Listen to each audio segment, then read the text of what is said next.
రాజకీయాల్లో ఎప్పుడు ఏం జరుగుతుందో తెలియదు. పాలిటిక్స్ లో శాశ్వత శత్రువులు శాశ్వత మిత్రులు ఉండరన్నది అక్కడి కళ్ళకు కనిపిస్తోంది. Chintamaneni versus TDP, Chintamaneni versus Janasena, Chintamaneni versus ప్రాణ స్నేహితుడు.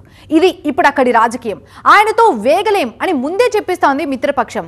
వన్ మ్యాన్ షో నడిచిన చోట టికెట్ కోసం పోటీ కూడా పెరిగింది. ఇన్నేళ్ల స్నేహాన్ని పక్కన పెట్టి కత్తులు దువ్వుకుంటున్నారు పాత మిత్రులు. ఎందుకింత దూరం వచ్చింది?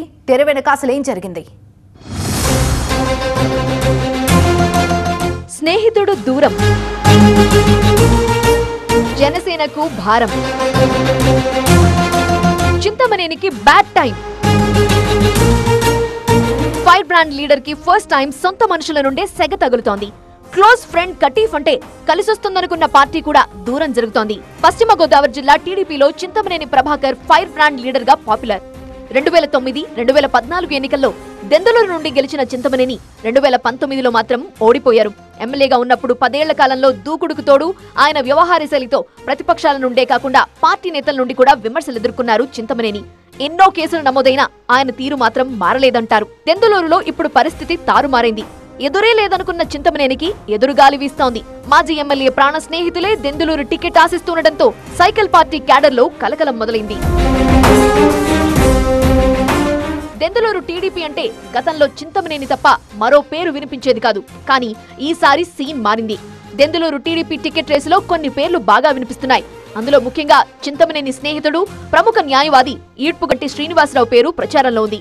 టీడీపీ అధిష్టానం అవకాశం ఇస్తే పోటీ చేస్తానంటూ ఈడ్పుగంటి చెప్పడంతో పొలిటికల్ పిక్చర్ మారిపోయింది.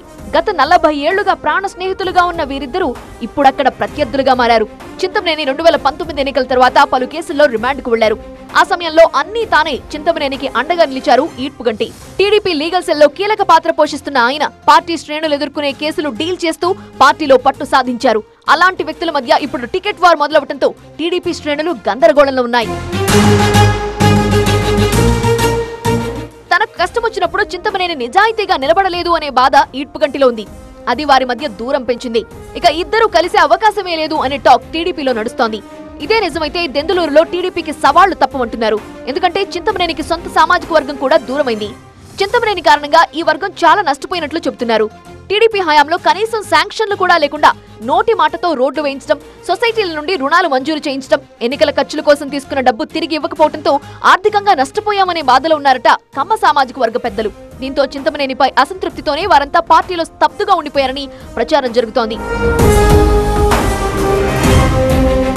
2019 ఎన్నికల్లో అబ్బయ్య చౌదరిపై 18,000 ఓట్ల తేడాతో ఓడిపోయారు చింతమనేని. ఇప్పుడు టీడీపీ జనసేన పొత్తులో ఉన్న దెందులూరులో బలమున్న కాపులు చింతమనేనిపై సానుకూలంగా లేరు అని జనసేన నేతలు బాహాటంగానే చెబుతున్నారు. టీడీపీ గెలుపులో జనసేన పాత్రేమీ లేదంటూ 2014 ఎన్నికల తర్వాత చింతమనేని చేసిన కామెంట్స్, పవన్ కళ్యాణ్ చింతమనేనిపై చేసిన వ్యాఖ్యలు ఇప్పుడు జనసేనతో చింతమనేనికి దూరం పెరగడానికి కారణంగా కనిపిస్తున్నాయి. వచ్చే ఎన్నికల్లో కలిసి వెళ్లేందుకు టీడీపీ జనసేన సిద్ధమైనా దెందులూరులో మాత్రం ఈ రెండు పార్టీలు చెరోవైపు నడుస్తున్నట్లుగా కనిపిస్తోంది. ఇదే అవకాశంగా కొందరు జనసేన నేతలను వైసీపీ చేర్చుకుంది. మరోవైపు టీడీపీలోని కమ్మ సామాజిక వర్గం పెద్దలు దెందులూరులో పార్టీని కాపాడాలని అధిష్టానాన్ని కోరుతున్నారు. ఈ పరిణామాలతో ఫస్ట్ టైం ఆత్మరక్షణలో పడ్డారట చింతమనేని. ఆర్థికంగా, పార్టీ పరంగా చింతమనేని తెలుగుదేశం పార్టీకి ఎసెట్ గానే చెప్పుకోవాలి. అయితే ఆయన ఆవేశపూరిత వ్యాఖ్యలు, వివాదాస్పద చర్యలు సొంత పార్టీని కొన్నిసార్లు ఇబ్బంది పెట్టాయి.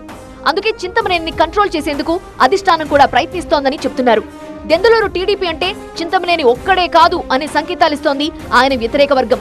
దెందులూరు ఎవడబ్బా సొత్తు కాదు అంటూ పార్టీ కార్యక్రమంలో వ్యాఖ్యానించి మరింత కాకరేపారు చింతమనేని. ఈడ్పుగంటి కూడా కమ్మ సామాజిక వర్గ నాయకుడే కావటం, ఆయనకు కూడా పార్టీ శ్రేణుల మద్దతు ఉండటంతో దెందులూరులో టీడీపీకి ఆయనే ప్రత్యామ్నాయం అవుతారన్న వాదన వినిపిస్తోంది. ఈడ్పుగంటి తన చిరకాల మిత్రుడికి దూరమైతే మరోవైపు దెందులూరులో చింతమనేనికి దూరంగా ఉంటున్నారు. చింతమనేని నోటు దిరుసుతో తాను వ్యక్తిగతంగా నష్టపోయానన్న ఆవేదనతో ఉన్నారట అశోక్ కుమార్ గౌడ్. అందుకే చింతమనేనికి దూరంగా ఉంటూ బీసీ కోటాలో టికెట్ ఆశిస్తున్నారాయన. సొంత స్నేహితుడు, మొన్నటిదాకా తోడున్న నాయకుడు దూరం కావడంతో పూలమ్ముకున్న చోటే కట్టెలమ్ముకున్నట్లుంది చింతమనేని పరిస్థితి.